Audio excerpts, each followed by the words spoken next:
Any summer holidays kannu call GT Holidays ku pannu. GT Holidays, South India's #1 travel brand. April 19ஆம் தேதி தேர்தல் வாக்குப்பதிவு, June 4ஆம் தேதி நமக்கான ரிசல்ட். இந்திய தேர்தல் மட்டுமே 7 கட்டங்களா நடக்குது. எப்படி பார்க்கறீங்க? தேர்தல் ஆணையங்கிறது ஒரு நாடக கம்பெனி அப்படின்னு அண்ணன் அடிக்கடி விமர்சிப்பாரு. சின்னம் பிரச்சனை உங்களுக்கு இப்ப புதுசா எழுந்திருக்குது, புது பிரச்சனை. அப்போ நாம் தமிழர் கட்சியினுடைய சின்னத்தை பறிக்கிறது மூலமா நாம் தமிழர் கட்சியை நீங்க சரிச்சிடலாம்னு நினைக்கிறீங்க. அது வந்துட்டு சீப்பை ஒழிச்சு வச்சா கல்யாணம் நின்றும் அப்படின்னு நீங்க நினைக்கிறது. சின்னத்தை பறிச்சது பிஜேபியா? ஆமா, நீங்க சொல்ற குற்றச்சாட்டு நகர் சின்னத்தை பறிச்சது பிஜேபி. அவங்கள கூட்டு வந்து இங்க தேர்தல் நிக்க வைக்கிறது திமுக. நீ வந்துட்டு 50 வருஷமா ஒரு சின்னத்தை வச்சுட்டு உட்காந்துருப்ப, 40 வருஷமா ஒரு சின்னத்தை வச்சுட்டு உட்காந்துருப்ப. நாங்க புதுதா வர்ற நாங்க வந்துட்டு கொண்டு போய் தேடி தேடி மக்கள்கிட்ட ஒரு சின்னத்தை சேர்த்தோன்னு நீங்க புடிங்கிப்பீங்க அப்படின்னா எங்களுக்கு இழைக்கப்பட்ட அநீதியை நாங்க கேள்வியே கேட்கக்கூடாது, விமர்சனமே செய்யக்கூடாதுன்னு சொல்றது. ஒரு எம்பி தொகுதிக்கு இந்த திராவிட கட்சிகள் செலவு பண்ற காசை வட இந்தியாவில் ஒரு மாநிலத்தினுடைய தேர்தலையே நான் நடத்தி முடிச்சிடுவேன். நான் சொல்லலைங்க, உங்கள்கிட்ட வேலை பார்த்து உங்களை வெல்ல வச்சார்ல பிரசாந்த் கிஷோர், அவர் சொல்றாரு. நீங்க இப்ப விமர்சனம் பண்ணீங்கல்ல திரு சரத்குமார், அவர் மக்களின் பிரதிநிதி ஆயிட்டாரு, பார்லிமெண்டே போயிட்டாரு, சட்டமன்றம் போயிட்டாரு, எல்லாமே போயிட்டாரு. போய் என்ன பண்ணாரு? கமலஹாசன் பார்லிமெண்ட் போறாரு, என்ன பண்ணுவாரு? நீங்க போய் என்ன பண்ணுவாரு சொல்லுங்க. கேள்வி எதுக்காக கேட்பாரு? அவர் நான் ஊழலுக்கு எதிராக பேசுவேன்னு சொன்னார்ல, ஊழல் கட்சியோட கூட்டணி வச்சுட்டு எப்படி பேசுவார்?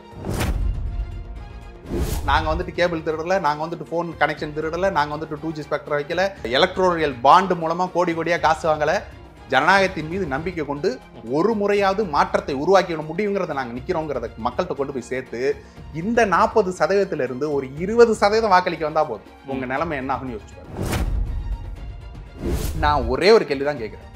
ஓட்டுக்கு காசு கொடுக்காமல் நிக்கக்கூடிய ஒரு கட்சி நீங்க காட்டுங்க. இந்த 4 கட்சியில பாஜக காசு கொடுக்குமா கொடுக்காது? நான் கேள்வி கேட்கிறேன். இப்ப திமுக காசு கொடுக்குமா கொடுக்காது? அதிமுக காசு கொடுக்குமா கொடுக்காது? மக்கள் மத்தியில நாங்க அதுதான் உண்மையான மாற்றுங்கிறத மக்கள் நம்புறாங்க. இந்த முறை வாக்குல அது பிரதிபலிக்கும். அன்றாடம் நடக்கக்கூடிய நிகழ்வுகளை குறுஞ்செய்தி வடிவில் செய்திகளாக படிக்க ஆதன் செயலியை டவுன்லோட் செய்து கொள்ளுங்கள். அதற்கான லிங்க் டிஸ்கிரிப்ஷனில் உள்ளது. ஆதன் தமிழ் நேயர்களுக்கு வணக்கம். பல்வேறு துறைகளில் ஆக சிறந்த ஆளுமைகளை சந்தித்து நாம் நேர்காணல் எடுத்து வருகிறோம்.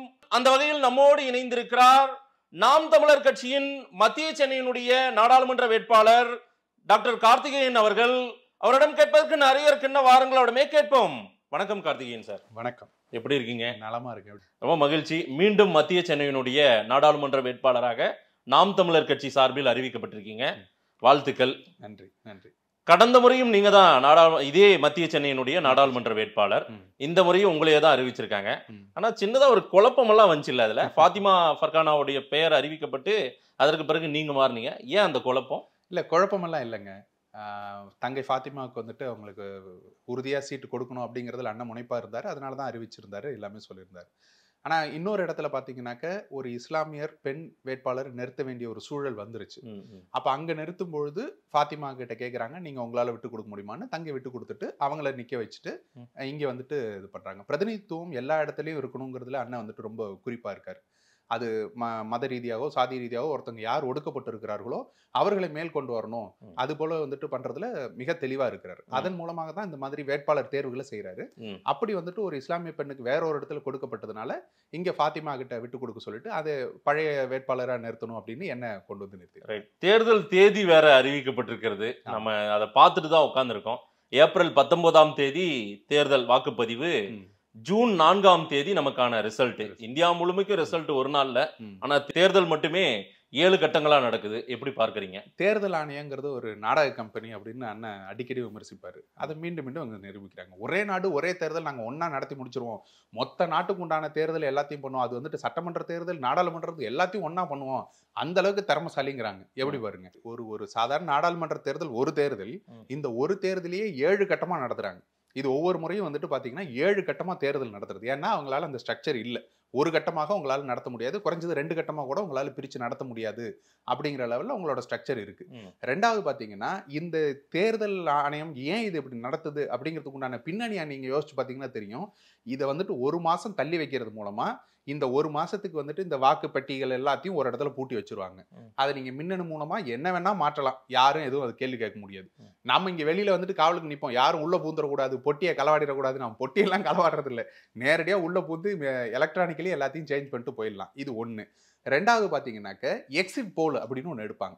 அதாவது இந்த மாநிலங்கள்லாம் தேர்தல் முடிஞ்சிருச்சு, அப்ப ஓட்டு போட்டுட்டு வெளியில வந்தவங்க யாருக்கு சாதகமா வாக்களிச்சிருக்காங்கன்னு எக்ஸிட் போல்னு ஒண்ணு எடுத்துட்டு இப்ப 2ஆம் கட்டம் 3ஆம் கட்டம் நடக்கக்கூடிய தேர்தல் எல்லாத்தோட ரிசல்ட்டையும் இன்ஃப்ளூயன்ஸ் பண்றதுக்கு நம்ம ஊடகத்தை வச்சு ஒரு பிம்பத்தை கிரியேட் பண்றது தானே. அந்த பிம்பத்தை வந்துட்டு உருவாக்குறதுக்கு என்ன பண்ணுவாங்கன்னா எக்ஸிட் போல்னு எடுத்து பாருங்கள் பிஜேபி வளர்கிறது, பாருங்கள் பிஜேபி வளர்கிறது, எல்லா தேர்தல் முடிவுகளும் அதை நோக்கி தான் போகுது அப்படிங்கிற மாதிரி சொல்லிட்டு 2ஆம் கட்டம் 3ஆம் கட்ட தேர்தல் நடக்கிற இடத்தோட வாக்காளர்களுடைய மனங்களை எல்லாம் மாற்றுறது. இல்ல நீங்க இன்னும் அதிகார மையத்துக்கு நீங்க போய் உட்காரல, சட்டமன்றத்துக்கோ நாடாளுமன்றத்துக்கோ பிரதிநிதியா போய் உட்காரல. அரசு பொறுப்புகளை அந்த அதிகாரம் செலுத்தக்கூடிய இடத்துக்கு நீங்க உட்கார்ந்தீங்கன்னா அந்த ஸ்ட்ரக்சர் உங்களுக்கு தெரியும். நான் சொல்ல வேண்டியதுல பட் என்ன சொல்ல வரேன்னா அதிகாரிகள் மட்டும் இல்ல, அந்த கோட் ஆஃப் கான்டக்ட் முன்னாடி வரைக்கும் தான் அவங்க கண்ட்ரோல்ல இருப்பாங்க. அதுக்கப்புறம் இப்ப எல்லாமே ஃப்ரீ பேர்ட் ஆயிடுவாங்க. இல்ல அப்படியெல்லாம் ஒரு விஷயம் கிடையவே கிடையாதுங்க. நான் வந்துட்டு இன்னைக்கு நாம் தமிழர் கட்சிக்குள்ள இருக்கிறேன், நாளைக்கு வந்துட்டு கட்சியை விட்டு வெளியில நிக்கிறேன் அப்படின்னாக்க வந்துட்டு எனக்குள்ள இந்த தமிழ் தேசியங்கிற உணர்வு இல்லாம போயிடுமா? இல்ல, இருக்காது இல்ல. அப்ப இன்னைக்கு வரைக்கும் நீ பாஜகவோட சப்போர்ட்டரா நிக்கிற, நாளைக்கு உன்னை தேர்தல் ஆணையரா உட்கார வச்சிட்டதுனால நீங்க பாஜகங்கிறது உங்க மனசுல இருந்து அப்படியே அழிஞ்சு போயிரும் சொன்னா நம்புற மாதிரியா இல்ல. தொடர்ச்சியாக 10 வருடம் இந்த அதிகார மட்டத்தை ஆண்டவர்கள் பிஜேபி, ஆமாவா இல்லையா?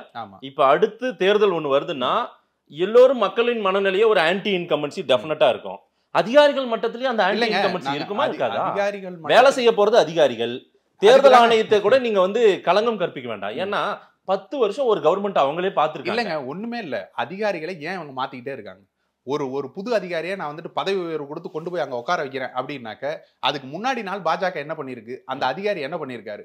நீங்க அது நீதிமன்றத்துக்குள்ளேயே இந்த மாதிரி விஷயங்கள் நடக்குதுங்கும் போது எங்களுடைய கடைசி துளி நம்பிக்கையாக ஜனநாயகத்தின் நம்பிக்கையாக இருக்கிறது நீதிமன்றம் தான். அதற்குள்ளாகவே வந்துட்டு இவர்கள் இன்ஃப்ளூயன்ஸ் பண்றாங்க அப்படிங்கும் போது நீங்க வந்து தேர்தல் ஆணையத்தையோ இல்ல வந்துட்டு வருமான வரித்துறையோ இல்ல இடியோ நீங்க வந்துட்டு என்னன்னு பாக்குறது அவர்களோட ஏவல் துறை தான். அவ்வளவுதான். அதிகார மையத்தில் யார் இருக்கிறார்களோ அவர்கள் சொல்வதை அப்படியே கேட்டு ஆடக்கூடிய கைப்பாவைகள் தான் அவங்க. நம்ம எவ்வளவு தூரம் வந்துட்டு காணொலிகளை வந்துட்டு ஆவணமா கொண்டு சொல்றோம் இவங்க வந்துட்டு பணம் கொடுக்குறாங்கன்னு. இது வரைக்கும் தேர்தல் ஆணையம் யார் மேல நடவடிக்கை எடுத்திருக்கா? இவங்க வந்துட்டு பணம் கொடுக்குறாங்க, இவங்க வந்துட்டு தேர்தலை விதிமுறைகளை மீறி நடக்கிறாங்கிறத காணொலிகள் ஆதாரத்தோட கொடுத்துருக்கோம். நடந்திருக்கா சொல்லுங்க? நடந்திருந்தா நாங்க விமர்சிக்காம விடுறோம். 3 மணிக்கு தொடங்கி அந்த பிரஸ் மீட் 3:45 ஆயிடுச்சு. கிட்டத்தட்ட 45-50 நிமிடங்கள் எப்படியெல்லாம் தேர்தல் நடக்கணும் விதிமுறைகளையே சொல்றாரு. இவ்வளவு சொல்றாருல்ல ஒரு தேர்தல் அதிகாரி. அதுதாங்க, நாடகம் நடிக்கிறது வந்துட்டு ரொம்ப நல்லா நடிக்கலாம், அதுல பிரச்சனை இல்லை. செயல்பாட்டுல வருமா? நாங்க கேள்வி கேட்கிறோம் என்னன்னா, நீங்களே பிடிச்சிருக்கீங்களா இல்லையா? அதிகப்படியான பணம் பிடிபட்டுருச்சுங்க, அதனால தேர்தலை ரத்து பண்றோம், செஞ்சிருக்கீங்களா இல்லையா? பணம் கொடுத்தவன் யாரு? இது வரைக்கும் நீங்க அறிவிச்சீங்களா? சரி, பணம் பிடிபட்டுச்சுன்னு சொல்றீங்க, கொடுத்தவன் யாரு? கொடுத்தவன் மீது என்ன நடவடிக்கை எடுங்க? நீங்க தேர்தல் மொத்தத்தையும் கலைச்சுட்டு போறீங்க. இப்ப நான் உட்காந்து வேலை செஞ்சு இவ்வளவு தூரம் மெனக்கட்டு என்னுடைய காசுகள் எல்லாம் செலவு பண்ணி நான் மக்கள் மத்தியில நேர்மையா நிக்கிறேன்ல, அப்ப எனக்கு கொடுக்குற தண்டனை என்ன? நான் போட்டியிட்ட இடமும் வந்துட்டு கேன்சல் அப்படின்னு சொல்றது வந்துட்டு சரியான ஒரு நியாயம் அது? அப்ப தேர்தல் ஆணையம் என்ன செய்யணும்? யார் பணம் கொடுத்தார்களோ அவர்கள் தகுதி நீக்கம், மத்தவங்க எல்லாம் போட்டி போடு அப்படின்னு சொல்லணும். இல்ல டாக்டர், தேர்தலே கேன்சல் பண்ணிட்டு போறதுங்கிறது என்ன மாதிரியான அணுகுமுறை? இல்ல டாக்டர், நீங்க ஜனநாயக களத்துக்கு வரீங்க, இந்த தேர்தல் ஜனநாயகத்துக்கு இப்பதான் டேட் அனௌன்ஸ் பண்ணிருக்காங்க, அதுக்குள்ளே புலம்ப ஆரம்பிச்சிட்டீங்களே. ஏன் ஒரு மாற்றம் இருக்குன்னு நீங்க ஏன்? அதாவது ஒவ்வொரு தேர்தலா இப்படி நடக்குது, இந்த தேர்தல்ல பல அதிரடி மாற்றங்கள் நடக்க கூட வாய்ப்பு இருக்கும்ல, ஏன் அவசரப்படுறீங்க? பார்க்க தானே போறோம் என்ன நடக்க போகுது அப்படிங்கிறது, எவ்வளவு அதிரடியான மாற்றங்கள் நடக்கும். எப்பொழுதுமே மதேஷ் நமக்கு வந்துட்டு வரலாறு பாடங்களை கற்பிக்கிறது. என்னவா நடந்திருக்கிறது, எவ்வளவு தூரம் பேச்சுக்கள்லாம் பேசுவாங்க, பிற்காலத்துல என்னவா நடக்கும் அப்படிங்கறத நம்ம பாக்குறோம். அதை தான் நம்ம சொல்றோம். இது வந்துட்டு புலம்பல் கிடையாது, அவர்கள் மீது உள்ள குற்றச்சாட்டு. இந்த குற்றச்சாட்டுகளை மீறி அவங்க நல்லா செயல்படுறாங்க அப்படின்னாலோ, நான் சொல்றது போல ஒரு பணம் கொடுக்குறாரு நாங்க கையும் களவுமாக காட்டும்போது அவரை தகுதி நீக்கம் செஞ்சுட்டு நீ நிக்க கூடாது தேர்தல்னு சொல்லிட்டா, நாளைக்கே நானே உங்க தேர்தல் உங்களுடைய பேட்டியில வந்து நான் வந்துட்டு தேர்தல் ஆணையத்தை பாராட்டி பேசுறேன். இல்ல, இந்த தேர்தல் ஜனநாயகத்தின் மீது உங்களுக்கு நம்பிக்கை இல்லையா? தேர்தல் ஜனநாயகத்தின் மீது மக்கள் மீது எங்களுக்கு நம்பிக்கை இருக்குது. அதை கட்டமைச்சு வச்சிருக்கக்கூடிய ஒரு சிஸ்டம் ஒண்ணு இருக்குல்ல, அது கரப்டடா இருக்கு. நாங்க சொல்றது அதுதான், அடிப்படை மாற்றம்ங்கிறது அது எல்லாத்துலயும் உருவாகணுங்கிறோம். அது வந்துட்டு தேர்தல் ஆணையத்திலிருந்து ஆரம்பிச்சு எல்லா இடத்துலையும் அவங்க சுயசார்புன்னா சுயசார்பா இயங்கக்கூடிய நபர்களா உருவாக்கணும்னு சொல்றோம். நீங்க சின்னத்தை கொடுக்கறதுல இருந்து ஆரம்பிச்சு சொல்றோம். ஆனா பல இடங்கள்ல சொல்லியிருக்காரு, சின்னம்ங்கிறது ஒரு கட்சிக்கு இருக்கக்கூடாது, 1-2 நீங்க என்ன போட்டு வச்சிருங்க, எல்லாத்தையும் கொடுக்கணுங்கிறோம். மத்திய ஒரு ஆட்சி அப்படிங்கறத வந்துட்டு கூட்டாட்சியா இருக்குங்கிறோம். எல்லாத்தையுமே பாத்தீங்கன்னா அடிப்படை மாற்றத்தை நாங்க உருவாக்கணுங்கிறோம். அதை நோக்கி தான் நாங்க செயல்படுறோம். இந்த சின்னம் பிரச்சனை உங்களுக்கு இப்ப புதுசா எழுந்திருக்குது, புது பிரச்சனை. அது உங்களுக்கான சின்னத்தை வந்து நீங்க பெற கண்டிப்பா அதை வந்து இது பண்றதுக்காக உறுதி செய்ய நீங்க முன்கூட்டியே அதற்கு ஆஜராயிருக்கணுமா இல்லையா? இல்லைங்க, இந்த ஃபர்ஸ்ட் கம் ஃபர்ஸ்ட் சர்வ் அப்படிங்கிறது வந்துட்டு கிடையவே கிடையாது. ஒரு விஷயம் ஏன் அப்படின்னாக்க, இப்போ நான் வந்துட்டு சுயேட்சை வேட்பாளராக நிற்கிறேன். இந்த இடத்துல நான் வந்துட்டு எனக்கு ஒரு சின்னம் வேணும்னு நான் தேர்தல் ஆணையத்துக்கு அப்ளை பண்ணியிருக்கேன்னாக்க, சின்னம் ஒதுக்குவதற்குன்னு ஒரு நாளை தேர்தல் ஆணையம் அறிவிக்கும். சரி, எல்லாரும் போய் உட்கார்ந்த பிறகு யார் யார் என்னென்ன சின்னத்தை கேட்டிருக்காங்க, ஒரே சின்னத்தை 2 பேர் கேட்டிருந்தாக்க என்ன தகுதியின் அடிப்படையில் நாங்கள் ஒதுக்குறோம், இது எல்லாத்தையும் பேசி தான் தேர்தல் ஆணையம் முடிவு பண்ணும். ஆமாவா இல்லையா? அப்போ நீங்க ஒரு பதிவு செய்யப்பட்ட கட்சிகள் எல்லாம் வந்துட்டு கேட்கறாங்க அப்படின்னா, ஒரே சின்னத்தை 2 பேர் கேட்டா எந்த முறையின் அடிப்படையில யாருக்கு கொடுக்கணுங்கிறதுக்கு விதிமுறை இருக்கு. 3 வருஷம் ஐடி ஃபைல் பண்ணிருக்கணுங்கிறது இருக்கு, 1% வாக்குக்கு மேல எடுத்திருக்கணும் இருக்கு. அதே சின்னத்துல வந்துட்டு இதற்கு முன்னாடி ஒரு தேர்தலையாவது அவங்க போட்டிட்டு இருக்கணுங்கிறது இருக்கு. இந்த விதிமுறைகள் எதையுமே நீங்க பயன்படுத்தவே இல்லைங்கிறீங்க. கேட்டா ஃபர்ஸ்ட் கம் ஃபர்ஸ்ட் சர்வ்ங்கிறீங்க. நான் ஒண்ணும் இல்ல, வேட்புமனு தாக்கல் பண்ணு அப்படின்னு சொன்ன உடனே ஆளா வந்து வேட்புமனு தாக்கல் பண்ணிடுறேன், என்ன வெற்றியாளர்னு அறிவிச்சிடுறீங்களா? ஒரே நாள் நான் வெற்றியாளர், ஆளா வந்து ஃபர்ஸ்ட் கம் ஃபர்ஸ்ட் சர்வ்ப்பா, வெற்றியாளர் இவர் தான் அறிவிச்சிருவீங்களா? இல்ல. அப்ப எல்லாரும் வரணும், களத்துக்கு வந்த பிறகு யார் தகுதியுடையவர்களோ அவரை நாங்க தேர்ந்தெடுப்போங்கிறது தானே வந்துட்டு தேர்தல் ஆணையத்தோட சரியான நிலைப்பாடா இருக்கணும். முதல் ஒரு நிமிஷம் முன்னாடி வந்துட்டாரு, ஒரு நிமிஷம் பின்னாடி வந்துட்டாருங்கிறதுக்காக நீங்க தேர்தல் சின்னத்தை தூக்கி அவங்ககிட்ட கொடுத்துருவீங்களா? அப்படியெல்லாம் கிடையாது. இல்ல ஃபர்ஸ்ட் கம் ஃபர்ஸ்ட் சர்வ்ங்கிறது ஒரு விஷயமே கிடையாது. நீங்க இது உங்களுக்கு தேர்தல் ஆணையம் கொடுக்கப்பட்ட விதிமுறைகளின் அடிப்படையில் இப்ப செயல்பட்டு இருக்கோமா இல்லையா? இந்த தேதிக்குள்ள வந்துட்டு நீங்க அப்ளை பண்ணணுங்கிறீங்க, அப்ளை பண்ணிருக்கோம். இவ்வளவு வாக்கு சதவீதம் வச்சிருக்கணுங்கிறீங்க, 1% வச்சிருக்கோம், நாங்க 7% வச்சிருக்கோம். ஐடி ஃபைல் பண்ணிருக்கோம். அதே போல இந்த சின்னத்திலே 6 தேர்தலுக்கு மேல நாங்க வந்துட்டு போட்டி இருக்கோம். அப்ப இவ்வளவு விதிமுறைகளுக்கு உட்பட்டு இருக்கக்கூடிய சின்னத்தை யாரு கொடுத்திருக்கோம்?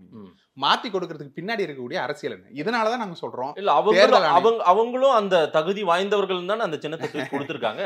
இருக்கா இல்லையா? அதை நீங்க வெரிஃபை பண்ணீங்களா? அவங்க 2 கட்சி ஆரம்பிச்சே 2 ஆண்டு கூட ஆகல, ஐடி ஃபைல் பண்ணல, 1% வாக்கு பெற்றிருக்கணும், 70 வாக்க தாண்டி பெறல. அவங்க இதுக்கு முன்னாடி நின்னது கேஸ் சிலிண்டர் சின்னத்துல நின்று இருக்காங்க, இந்த சின்னத்துல நிக்கல.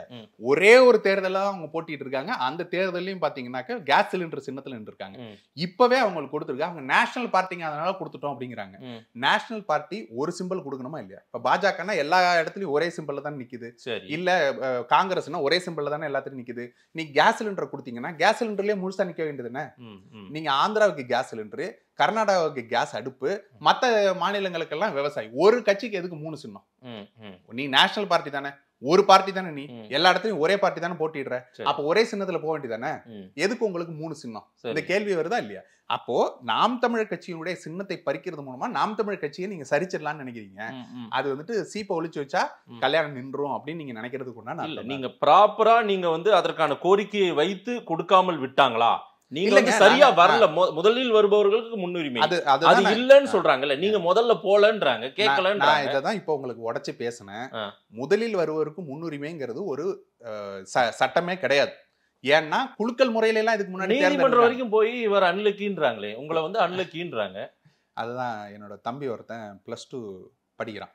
எக்ஸாம் எழுதுறதுக்கு முன்னாடி நீதிமன்றத்துக்கு போயிட்டு நான் வந்துட்டு ஒரு மனு போடுறேன், என்ன கலர்ல சட்டை போட்டு போலான்னு மனு போடுறேன் அப்படின்னா, ஏன்டா நீதிமன்றத்துக்கும் சட்டை போடுறதுக்கும் என்னடா வித்தியாசம், எதுக்குடா நீ அங்க போற அப்படின்னாக்க, அவங்க தான் வந்துட்டு எது ராசியானது எது ராசி இல்லைன்னு பார்த்து சொல்றாங்க. உங்களுக்கு எல்லாம் சின்னம் சொன்னாங்கல்ல, அது மாதிரி எனக்கும் சட்டை என்ன கலர்னு ராசி பார்த்து சொல்லுவாங்க அப்படின்னா. ஏன்னா நீதிமன்றத்தினுடைய வேலை ராசி பார்த்து சொல்றதா நியாயம் பார்த்து சொல்றதா? இந்த கடைசி நம்பிக்கை அவங்க தானுங்க. நீங்க தேர்தல் நீதிமன்றத்துல தேர்தல் ஜனநாயகத்தையும் சொல்லக்கூடிய விஷயம் என்ன? யார் சொல்ல வேண்டிய வேலை? நீதிபதியோட வேலையா அது? உங்களுக்கு லக்கி இல்ல, உங்களுக்கு ராசி இல்லைன்னு சொல்றதுக்கு எதுக்கு நீங்க நீதிபதியா உட்காரணும்? ஜோசியரா வந்து உட்கார்ந்துடலாமே. இது நீதிபதியோட வேலையாது? உங்களுடைய இதன்படி தேர்தல் ஆணையத்தின்படி நாங்க சரியா நடந்திருக்கோமா இல்லையா? ஒரு தேதிக்குள்ள நீங்க வந்துட்டு அறிவிக்கணும், சின்னத்தை வந்துட்டு பதிவு செய்யணும்னு இருக்கு. அந்த தேதிக்குள்ள நாங்க பதிவு பண்ணிருக்கோமா இல்லையா? நீங்க மத்த கட்சிக்கெல்லாம் கொடுத்துருக்கீங்க, இப்ப மக்கள் நீதி மையத்துக்கெல்லாம் தூக்கி கொடுத்துருக்கீங்க.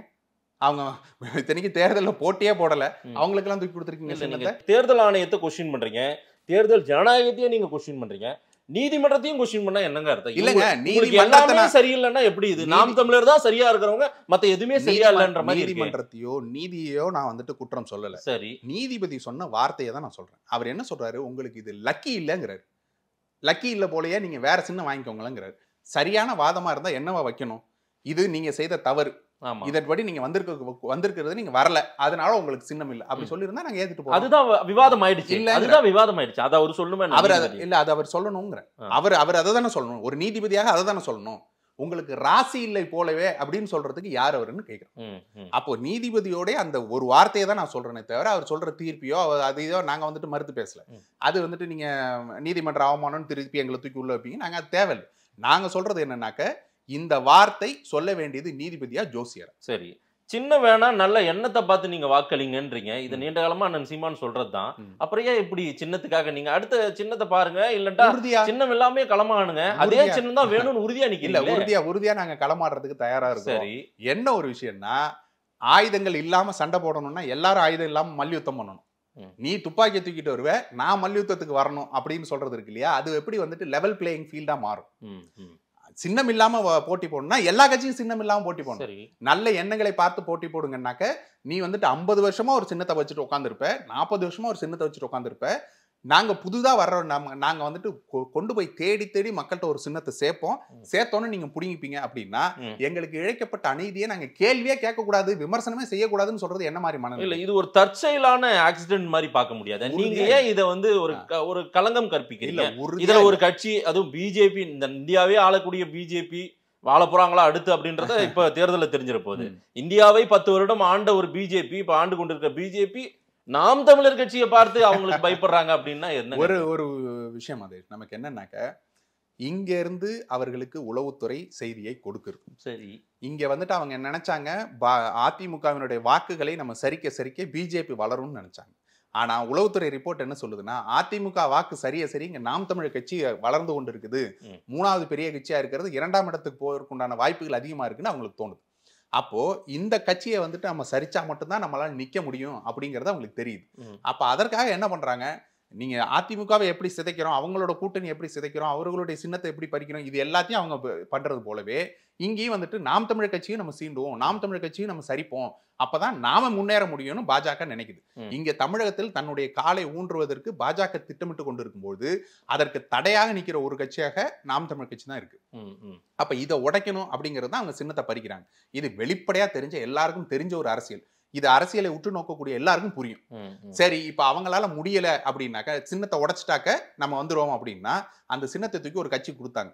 அப்ப அதை தூக்கிட்டு வந்து இங்க 40 தொகுதியில ஆளே இல்லாத ஒரு கட்சி 40 தொகுதியில இப்பதான் ஆள் தேடிட்டு இருக்காங்க. வா, யாராவது ஒருத்தன் வா, நான் வேட்பாளரை நிறுத்துறேன் அப்படிங்கிற மாதிரி.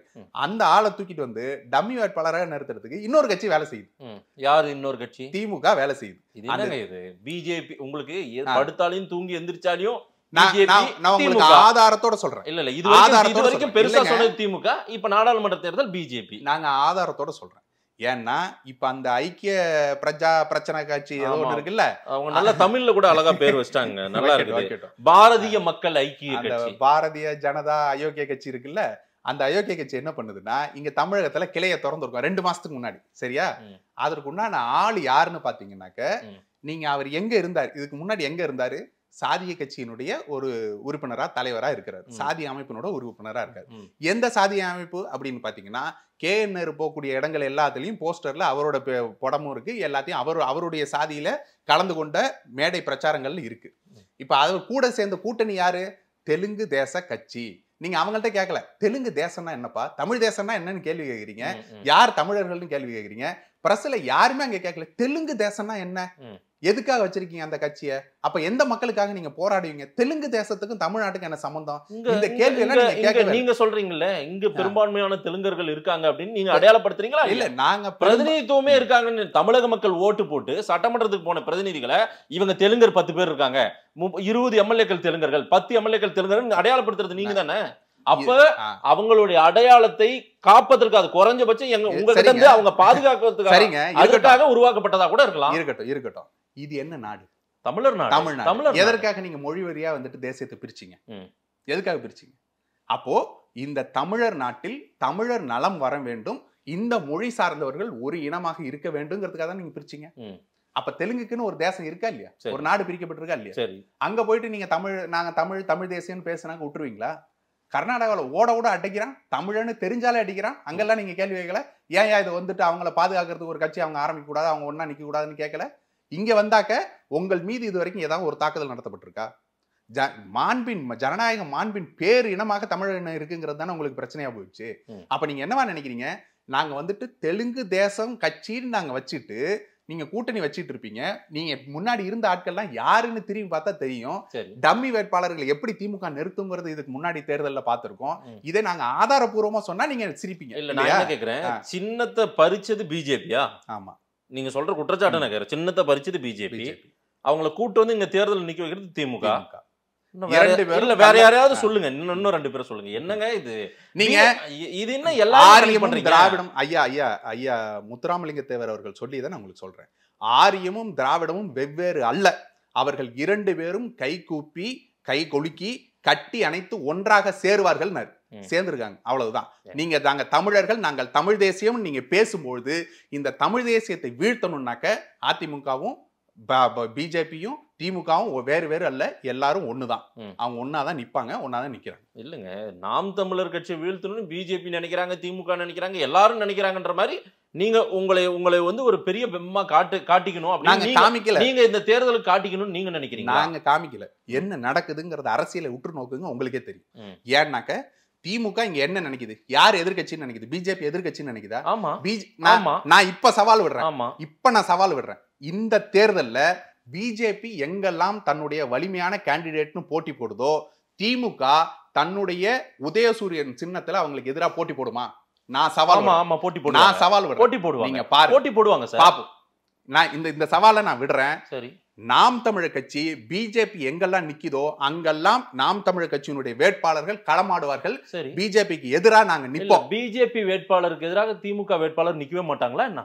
எல்லா இடங்கள்லயும் நிக்குமா? பிஜேபி நிப்பாங்க சார். பிஜேபி எல்லா இடங்கள்லயும் நிப்பாங்க. பாப்போமா? தேர்தல் நீங்க அறிவிக்கப்படட்டும், இடங்கள் அறிவிக்கப்பட்டோம், நான் உங்களோட விவாதத்துல வந்து பேசுறேன். நீங்க இந்த தேதியை குறிச்சு வச்சுக்கோங்க. பிஜேபி எங்கெல்லாம் வெல்லணும்னு நினைக்குதோ அங்க திமுக ஒண்ணு கூட்டணிக்கு விட்டு கொடுத்துரும். இல்ல சார், மொத்தம் 21 தொகுதிகள் அவங்க நிக்கிறாங்க நேரடி போட்டி. எத்தனை? 21 தொகுதி. பிஜேபி வீழ்த்தணும் தானே? அதானே உங்களோட சார், நாட்டுக்கே ஆபத்து மோடின்றாங்க சார். மோடி தானே? ஆமா, அதானே உங்களோட. அந்த 21 இடத்துல திமுக உதயசூரியன் சின்னத்துல நிக்குவாங்க. நம்ம கணக்கெடுப்போம், டேட்டா எடுத்து பேசுவோம். நீங்க பாருங்க, நான் சவாலா விடுறேன். பிஜேபி எங்கெல்லாம் வெல்லணும் நிக்குதோ அங்க திமுக தன்னுடைய வேட்பாளர்கள் நிறுத்தாது. நீங்க கூட்டணிக்கு ஒதுக்கி கொடுத்துட்டு இல்ல ஒரு வெல்லாத இடமா பார்த்து நிறுத்திட்டு போகுமா இல்லையா நீங்க பாருங்க. இங்க பிஜேபி ஒண்ணு வளரணும் அப்படின்னாக்க அது திமுக தான் முழு வேலை செய்யுதுங்கிறத நான் பகிரங்கமா குற்றச்சாட்டுறேன். இதை நீங்க வேட்பாளர்களை அறிவிச்ச பிறகு நம்ம வந்து இதை பேசுவோம். ரைட். நாடாளுமன்ற தேர்தலில் கடந்த காலங்களில் நீங்க எடுத்த வாக்கு சதவீதம், சட்டமன்ற தேர்தல் வாக்கு சதவீதம்னா 6.7% வரைக்கும் நீங்க வந்திருக்கீங்க, அவ்வளவுதான். ஆனால் பட் இன்றைக்கு உங்களை பெரிய த்ரெட்டா வந்து திமுக நினைக்குது, பிஜேபி நினைக்குதுன்னு சொல்ல வரீங்களா? ஒரு விஷயத்தை நீங்க புரிஞ்சுக்கணும். கருத்தியல் ரீதியாக எவன் ஒருவன் வளருகிறானோ அவனை உங்களால வீழ்த்தவே முடியாது. ஏன்னா நீங்க 7% வாக்குங்கிறது வந்துட்டு எப்படின்னாக்க ₹1 கூட ஓட்டுக்கு காசு கொடுக்காம வாங்கியிருக்கோம். நீங்க கோடி கோடியா கொட்டுறீங்க. ஐயா பிரசாந்த் கிஷோர் ஆங்கில ஊடகத்துல வந்து பேட்டி அளிக்கிறார். என்ன பேட்டி அளிக்கிறாருனாக்க, இந்த திராவிட கட்சிகள் ஒரு எம்பி தொகுதிக்கு செலவு பண்ற காசு மட்டும் எனக்கு இருந்துச்சுன்னா போதும், வட இந்தியாவில் நான் ஒரு மாநிலத்தினுடைய தேர்தலையே நடத்தி முடிச்சிருவாங்கிறார். எப்படி?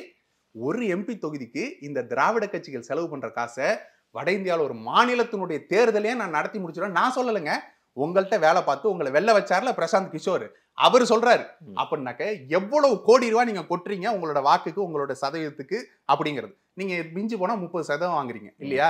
அதுல கிட்டத்தட்ட 10% நாம் தமிழர் கட்சி ₹1 செலவு பண்ணாம வாங்குது, ₹1 காசு கொடுக்காம வாங்குது. அப்ப எவ்வளவு பெரிய த்ரெட் நாங்கிறத நீங்க அப்ப புரிஞ்சுக்கணும். ஏன்னா இவர்கள் பயப்படுறதுங்கிறது வந்துட்டு ஒரு கட்சி வளருங்கிறதுக்கு இல்ல, கருத்தியல் வளருதுங்கிறது தான். திராவிடம்ங்கிற கருத்தியலை நீங்க ஊன்றி வச்சு நாங்க பெரிய மரம் ஆழ மரங்கிறீங்க. அந்த வேரெல்லாம் அண்ணன் அறுத்து விட்டாரு. ஒரே ஒரு சாதகமான காத்துக்காக காத்திருக்கிறோம். அந்த காற்று அடிக்கட்டும், திராவிடம்ங்கிற மரம் உழுந்துச்சுன்னா தமிழ் தேசியங்கிற மரம் வளரும். அதை நீங்க பாப்பீங்க. 4 லட்சம் ஓட்டு வாங்கி ஜெயிக்கிறாரு தயாநிதி மாறன். நீங்க 30,000 ஓட்டு தான் வாங்கியிருக்கீங்க கடந்த தேர்தலில். உங்களால 4 லட்சம் எங்க இருக்கு, 30,000 எப்படி ஏற முடியும்? நீங்க வேற நாங்க எல்லா பேரையும் அறுத்து விட்டோம்ன்றீங்க. இது என்ன? நாங்க அதை தாங்க சொல்றோம். இப்போ இந்த வாக்களிச்ச சதவீதம்ங்கிறது எவ்வளவு?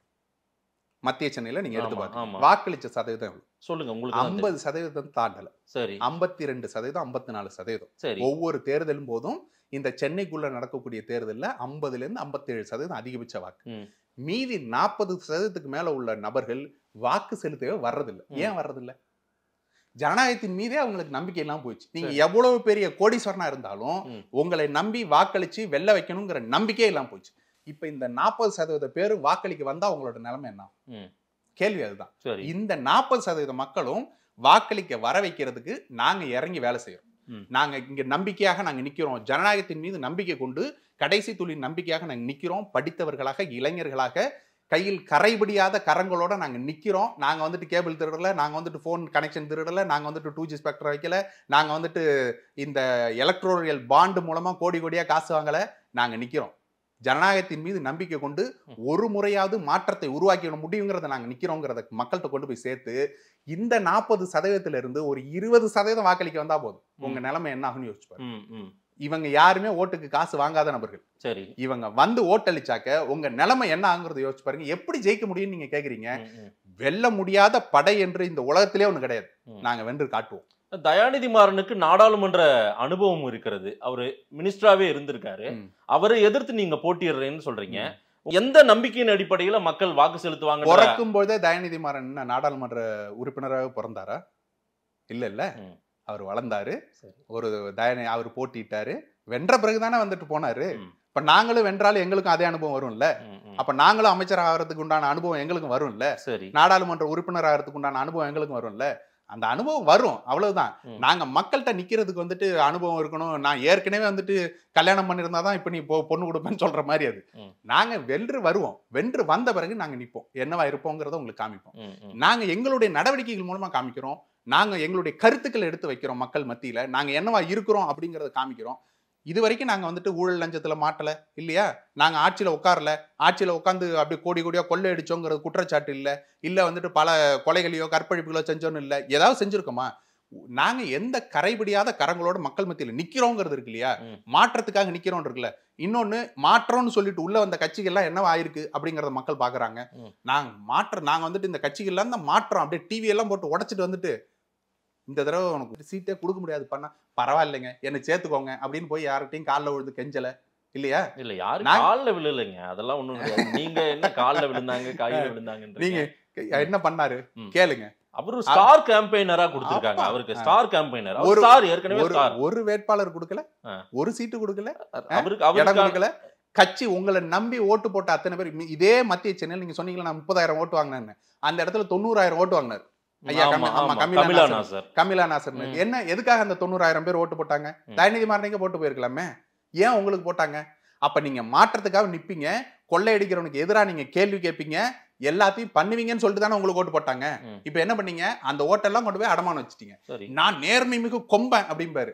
நான் வந்துட்டு அப்படியே எல்லாத்துலயும் டாக்ஸ் கட்டிடுவேன். அப்படிப்பட்ட கமலஹாசன் அரசியலுக்கு வந்த உடனே அண்ணன் சீமான் வீடு தேடி அவரை போய் வாழ்த்தணும். மாற்றத்துக்குன்னு சொன்னீங்க, வாழ்த்தணும். அது வந்துட்டு ஒரு கபடி போட்டியில 2 பேர் கை குலுக்கிட்டு நீ எதிரணியில விளையாடு, நான் தண்ணியில விளையாடுறேங்கிற மாதிரிதான் அவரு கொண்டு போய் வாழ்த்தினாரு.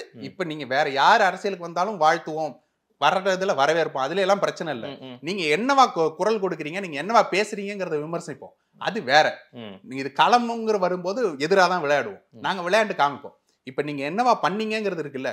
அதே போல பாத்தீங்கன்னா இந்த பக்கம் ஐயா சரத்குமார், நான் வந்துட்டு ராத்திரி அப்படியே 3 மணிக்கு திடீர்னு தோறத்து பார்த்தேன். ஞானோதயம் பிறந்துச்சு, நான் கட்சியே கொண்டு போய் சேர்த்துட்டேன் அப்படின்னு. அந்த கட்சியில 2 பேர் இருந்திருக்காங்க போல. அந்த கட்சியில இருந்தவங்களே சண்டை போட்டு போறாங்க. ஏன் நம்ம கட்சிக்கு இதுக்குன்னு இவ்வளவு காலம் உழைச்சேன், என்னை விட்டுட்டு நீ கொண்டு போயிட்டு கட்சியே கலந்து விட்டேன். அந்த மாதிரிதான் மாற்றத்துக்கு நான் நிக்கிறேன் அப்படின்னு சொல்றவங்க யாரா இருக்காங்க?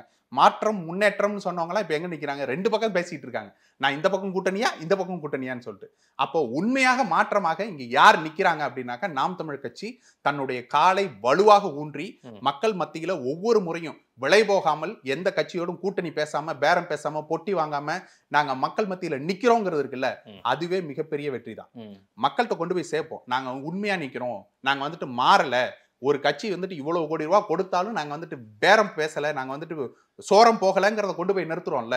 அப்ப நாங்க ஆட்சிக்கு வந்தாலும் இதே நிலைப்பாட்டுல இருப்போங்கிறது தெரியுது இல்ல மக்களுக்கு. அப்ப எங்களுக்கு வாக்களிக்கும். ஏன் ஊர் கூடி தேர் இழுத்தால் உங்களுக்கான வாய்ப்புகள் கிடைக்குமே? நான் என்ன சொல்றேன், நீங்க இப்ப விமர்சனம் பண்ணீங்கல்ல திரு சரத்குமார், அவர் மக்களின் பிரதிநிதி ஆயிட்டாரு, பார்லிமெண்டே போயிட்டாரு, சட்டமன்றம் போயிட்டாரு, எல்லாமே போயிட்டாரு. போய் என்ன பண்ணாரு? திரு கமலஹாசன் பார்லிமெண்ட் போறாரு. என்ன பண்ணுவாரு? நீங்க போய் என்ன பண்ணுவாரு சொல்லுங்க? கேள்வி எதுக்காக கேட்பாரு? அவர் நான் ஊழலுக்கு எதிராக பேசுவேன்னு சொன்னார்ல, ஊழல் கட்சியோட கூட்டணி வச்சுட்டு எப்படி பேசுவார்? நீங்க அதுக்கு பதில் சொல்லுங்க. போய் என்ன பண்ண முடியும் உங்களால? நாங்க போகவே இல்லைங்கிறீங்க. ஆனா நாங்க தைரியமா கேள்வி கேட்கிறோமா இல்லையா, விமர்சிக்கிறோமா இல்லையா? இந்த விமர்சனத்தை உங்களால நாளைக்கு வைக்க முடியுமா? அதுக்கு உண்டான தகுதி உங்களுக்கு இருக்குதா?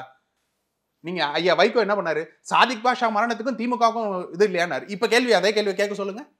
கேள்வி கேட்கிற உரிமை உங்களுக்கு இல்லாம போயிருச்சா இல்லையா? தனிமரம் தோப்பாகாதுன்றாங்கல்ல, தேவையில்லைங்கிறோம். தனிமரம் தோப்பாக தேவையில்லை. நாங்க தனி மரமாக நின்று கனிகளை மக்களுக்கு கொடுக்குறோம். நான் தோப்பா இருந்தாதான் கனி கொடுக்கணும்னு அவசியம் இல்லை. என்னால எவ்வளவு கனிகளை கொடுக்க முடியுமோ ஒற்றை மரமா நாங்க நின்று கொடுக்குறோம். எங்கள் தலைமையில கூட்டணி வரும்போது, எங்கள் பழங்கள் உதிர்ந்து மரங்களாக வளரும் போது நாங்க தோப்பாய்க்கிறோம். இல்லைங்க, உள்ள ஒரு 10 பேர் போயிட்டு 10 பேர் 50 மாறி அந்த 50 100 மாற முடிய வாய்ப்புகளை நீங்க உருவாக்கலாம். எந்த கட்சி இது வரைக்கும் அப்படி போயிருக்கு சொல்லுங்க?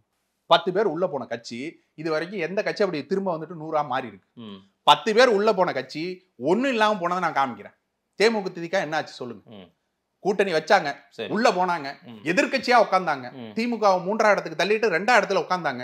இப்ப என்ன நிலைமையில இருக்கு? கூட்டணியிலே ஆள் சேர்த்துக்க மாட்டாங்க. அந்த நிலைமையிலுக்கு போயிருச்சு. ஏன்னா நீங்க மாறி மாறி வந்துட்டு கூட்டணி வைப்பீங்கன்னாக்க அதே கட்சிகளோட தான் சேர போறீங்கன்னா ஏன் உங்களுக்கு வாக்களிக்கணும்? அந்த கட்சிக்கே வாக்களிச்சுட்டு போலாமே. அந்த கேள்வி மக்களுக்கு வருது இல்ல. அப்ப நாங்க வந்துட்டு தூய்மையா நிக்கிறோங்கும் போது மக்கள் எங்களை நோக்கி வருவார்கள். இந்த முறை வாக்கு சதவீதத்துல உங்களுக்கு தெரியும். நான் ஒரு பார்வையாளனா, செய்தியாளரா விட்டுருங்க, ஒரு நெறியாளரா விட்டுருங்க, நான் ஒரு பார்வையாளனா சொல்றேன். தமிழ்நாட்டில் திமுக அதிமுகவுக்கு மாற்று அதிகம் பேசுபொருள் சீமான், நாம் தமிழர் கட்சின்னு இருந்தது. இன்னைக்கு பிஜேபி, அண்ணாமலை அப்படின்ற பேசுபொருள் அதிகமாயிருச்சு தெரியுங்களா? பெய்டு மீடியாங்க, பெய்டு மீடியால எல்லாம் வரும். நான் மீடியாவை சார்ந்தவன், நான் களத்திலேயே பாக்குறேன். கூட்டங்கள் அண்ணாமலைன்ற ஒரு பேசுபொருளும் பிஜேபின்ற ஒரு பேசுபொருள் அதிகமாயிருக்கு. மோடி 5 முறை வந்துட்டாரு. அண்ணாமலைக்கு நேரடியாக நான் சவால் விடுறேன், நீங்க தனிச்சு போட்டிடுங்க சரியா? வாக்குக்கு காசு கொடுக்காம நான் இந்த தேர்தலுக்கு ஒரு யுக்தி ஒன்று நடத்துறாங்க, அது இன்னும் ஆதாரபூர்வமா நான் உங்களுக்கு வெளியிடுறேன். யார் யுக்தி? பாஜக ஒரு யுக்தி ஒன்று வெளியிடுது. அது என்னன்னா லோன் வாங்கி கொடுக்கறது. 2 லட்சம் ரூபா லோனு வாங்கி கொடுத்துட்டு உன் குடும்பத்துல இல்ல ஓட்டு எல்லாத்தையும் எனக்கு போடு, அந்த லோனை நான் தள்ளுபடி பண்றேன். இது என்ன புதுசா இருக்கு? நடந்துகிட்டு இருக்குங்க, நடந்துகிட்டு இருக்கு. நான் களத்துல நின்று பாக்குறதுனால சொல்றேன். நான் இந்த லோனை வாங்கி கொடுத்துட்டு அவங்க வந்துட்டு இது நீ ஓட்டை எனக்கு போடு, 2 லட்சம் ரூபா ஒரு ஓட்டுக்கு வந்துட்டு 1000 2000 இல்ல, 2 லட்சம் ரூபா ஓட்டு ஒரு குடும்பத்துக்கு. இதுக்கு ஏதாவது ஆதாரத்தோட? நான் ஆதாரத்தோட வெளியிடுறேன். நான் வந்துட்டு இந்த ஆதாரத்தை உங்களுக்கு கலெக்ட் பண்ணிட்டு இருக்கேன். வெளில வரட்டும். அந்த கட்சி நிர்வாகி ஆர்வம் இதுல இந்த மாதிரி ஏதாவது ஒண்ணு, இது ஒரு சைடு ஆதாரத்தோட உங்களுக்கு வெளியிடுறேன். இது வந்து கட்சியே செய்யுதுன்றீங்களா? நான் ஆதாரம் டாக்டர் பிஜேபியே செய்யுதா? பிஜேபி செய்யுது. கட்சியோட துணை இல்லாம ஒரு தனிநபரால 2 லட்சம் ரூபாய்க்கு வாங்கி எல்லாம் கொடுக்க முடியாது. கட்சியோட துணை இல்லாம பேங்க் முதல்ல லோன் கொடுக்காது. சரி, அப்ப நீங்க பேங்க் கொடுக்குது அப்படின்னா பிஜேபி எப்படிப்பட்ட கட்சிங்கிறத நமக்கு இந்த எலக்ட்ரோரல் பாண்டு காமிச்சிருச்சு. இங்க ஈடு ரைடு போகும், ரைடு போய் 2வது நாள் வந்துட்டு அவன் எலக்ட்ரோரல் பாண்டுக்கு எவ்வளவு கோடி ரூபாய் கொடுத்துருக்காங்கிறத பட்டியலிட்டு வெளியிட்டாங்க. சரி இல்லையா? அப்ப எப்படி எல்லாம் உள்ள பூந்து பிஜேபி என்னென்ன மொள்ள மாதிரித்தனம் செய்யுங்கிறதெல்லாம் இந்த எலக்ட்ரோரல் பாண்டுங்கிறது வெளிக்கொண்டு வந்துருச்சு. சரி, இது நடந்துகிட்டு இருக்கு. நான் உங்களுக்கு முதல் கட்டமா சொல்றேன், வாயால சொல்றேன். ஆதாரபூர்வமா வரும்பொழுது ஆதாரத்தை வெளியிட்டு நான் உங்களுக்கு காமிக்கிறேன். திமுக அதிமுகவுக்கு மாற்று நாம் தமிழர் கட்சின்னு மக்கள் மனநிலை இருக்கா என்ன? உறுதியாக இருக்கு. இங்க சென்னை ரூரல் ஏரியா பிரிச்சுக்கிறேன். Urban area, rural area. நீங்க அர்பன்ல நிக்கிறீங்க. மத்திய சென்னையில உண்மையாவே நாம் தமிழர் கட்சி ஒரு மாற்றுன்னு நினைக்கிறீங்க? மொத்தம் 4 விதமான கட்சிகள் இருக்கு. அதிமுக, திமுக, பாஜக, நாம் தமிழர். இந்த 4 விதமான இடங்கள் வந்துட்டு கூட்டணிகளோ தனி கட்சியோ நிக்குது இல்லையா? 4ல 1 நீங்க சூஸ் பண்ண போறீங்கிற ஒரு நிலைமை வந்துட்டு மக்கள்கிட்ட வருது. இப்ப நாம் தமிழர் கட்சி மிகப்பெரிய மாற்றாக இருக்கு. இந்த அதிமுக திமுகங்கிறது 2 வேண்டான்னு முடிவு பண்றவங்களுக்கு நாம் தமிழர் கட்சி தான் மாற்றா உறுதியா நிக்குது அப்படிங்கிறது எல்லாருக்கும் தெரியும். ஏன்னா அதிமுக ஓட்டு போட்டாலும் பாஜக போட்டாலும் ஒண்ணுதாங்கிறது எல்லாருக்கும் தெரியும். நீங்க மாத்தி மாத்தி இன்னைக்கு கூட்டணி பிரிச்சுப்பீங்க, நாளைக்கு சேர்ந்துப்பீங்க. திமுகவுக்கு காங்கிரஸ் ஒரே கூட்டணி தான், அது எப்ப இருந்தாலும் அதே இதுதான். நீங்க தமிழர்களை கொன்று குவிச்ச அதே கட்சி தான், அப்படியே தான் இருக்காங்க. பேசும்போது இப்படி மாத்தி பேசுவாங்க, அப்புறம் மாத்தி பேசுவாங்க, திருப்பி ஒண்ணு குடிப்பாங்க.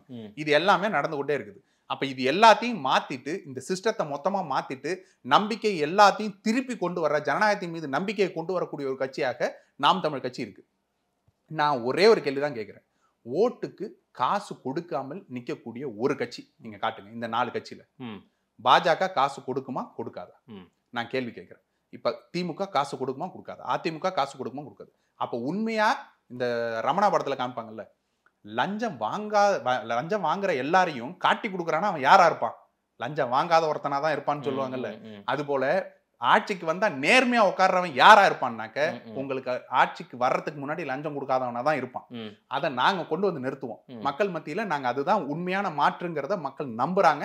இந்த முறை வாக்குல அது பிரதிபலிக்கும். இல்ல, நாம் தமிழர் கட்சியை பொறுத்தவரையில இளம் தலைமுறை வாக்குகளை நீங்க பெரிய அளவுக்கு, என்னுடைய அமைச்சர் பெருமக்கள், என்னுடைய எம்பி எம்எல்ஏக்கள் எல்லாம் வந்து ஸ்கூல்ல தான் இருக்காங்கன்னு அண்ணன் சீமான் அடிக்கடி சொல்வாரு. நான் என்ன சொல்றேன், இளம் தலைமுறை வாக்குகளை குறிவைக்கிற கட்சி நாம் தமிழர் கட்சி. ஆனா உங்க கட்சியில வர்ற எல்லாருமே ஒரு சீசன் மாதிரி இருக்காங்க. உடனே அடுத்து, அதாவது கடந்த முறை வேட்பாளர்களாக இருந்தவர்களே இந்த முறை இருக்காங்களான்னு ஒரு பட்டியல் எடுக்கிற காலம் தொடர்ச்சியா இருந்துட்டே இருக்கு. இல்ல, அதே பட்டியல வந்துட்டு திமுகவுக்கு எடுப்புமா? திமுகவுக்கு அதே பட்டியல எடுப்புமா? கடந்த முறை வேட்பாளர் இருந்த எல்லாரும் அதே வேட்பாளர்கள் தான் நிக்கிறாங்களா என்ன? இல்ல இல்ல, சரி, மாறுறாங்கல்ல. அப்ப நீங்க அதுல மாறும்போது கேள்வி கேட்க மாட்டீங்க. நாம் தமிழர் கட்சியில வேட்பாளர் மாறினாக்க என்ன கேள்வி? அது எனக்கு புரியல. இப்ப இந்த முறை நான் வேட்பாளரை நிக்கிறதா இல்ல, தங்கை ஃபரானா தான் நிக்கிறதா இருந்துச்சு. அதுக்காக நான் கட்சியில் இல்லைன்னு அர்த்தமாயிடுமா? நான் களமாடலன்னு அர்த்தமாயிடுமா? எனக்கு வேற பணிகள் கொடுக்கப்பட்டிருக்கு, அதை நான் வேலை செய்யறதா இருந்தேன். நான் இப்ப மீண்டும் மாற்றப்படுறதுனால இப்ப தங்கை ஃபரானா இல்லைன்னு ஆயிடுமா? வேட்பாளர் வந்துட்டு கொடுக்காததுனால அவங்க வந்துட்டு கட்சியில இல்லைன்னு ஆயிடுமா? அப்படி எல்லாம் கிடையாதுங்க. வேட்பாளருங்கிறது 40 பேர் தான் நிக்க முடியும். நான் நிக்கிறேன்னாக்க இது நான் கார்த்திகேயன்கிற முகம் கிடையாதுங்க. அண்ணன் சீமான் தான் 40 தொகுதியில் நிக்கிறது. அண்ணன் சீமான் தான். கட்சியினுடைய கொள்கை தான் நிக்குது. அப்ப கொள்கைக்காக வேலை செய்யக்கூடிய நபர்கள் கண்டிப்பா வேலை செய்வாங்க. அது நடந்து கொண்டே இருக்கு. நீங்க இதை கேள்விக்கு உட்படுத்துறது மூலமா என்ன சொல்ல வரீங்கன்னா, கட்சியில வர்றாங்க, நிக்கிறாங்க, அடுத்தது காணா போயிடுறாங்க. ஒரு பேட்ச் ஆஃப் செட் மாதிரி தானே இருக்கு. அப்படி இருக்குன்றது உங்களுடைய உங்க கட்சி மேல வைக்கிற பார்வை இல்லங்கறனா. நீங்க ஒரு சிலர் விலகிறத வச்சுட்டு கட்சியில இருக்கிற ஒரு பேட்ச் விலகிருச்சுன்னு நீங்க நம்புனீங்கன்னாக்க கட்சியை நீங்க புரிஞ்சுக்கலன்னு அர்த்தம். தேர்தல் ரிசல்ட் வரும்போது ஒவ்வொரு ரிசல்ட்லயும் தெரியுதா இல்லையா எவ்வளவு தூரம் வளர்ச்சி அடையுது? டபுளா வளருது. எப்படி வளருது? விலகி போயிருந்தாக்க மொத்தமால போயிருக்கணும், பாதியா போயிருக்கணும்ல, அல்லது 1% வாக்கோட நின்னு போயிருக்கணும்ல. எப்படி டபுளா கட்சி வளருது அப்படின்னாக்க வர்றவங்க கட்சிக்குள்ள இருக்கிறதுனாலதான் அது வளருது.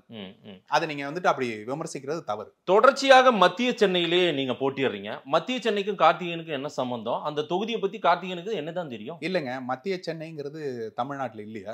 ஆமா, நாங்க தமிழர் இல்லையா? அப்ப நாங்க நிக்கிற தொகுதி எல்லாமே எங்களுக்கு சொந்தமான தொகுதி தான்.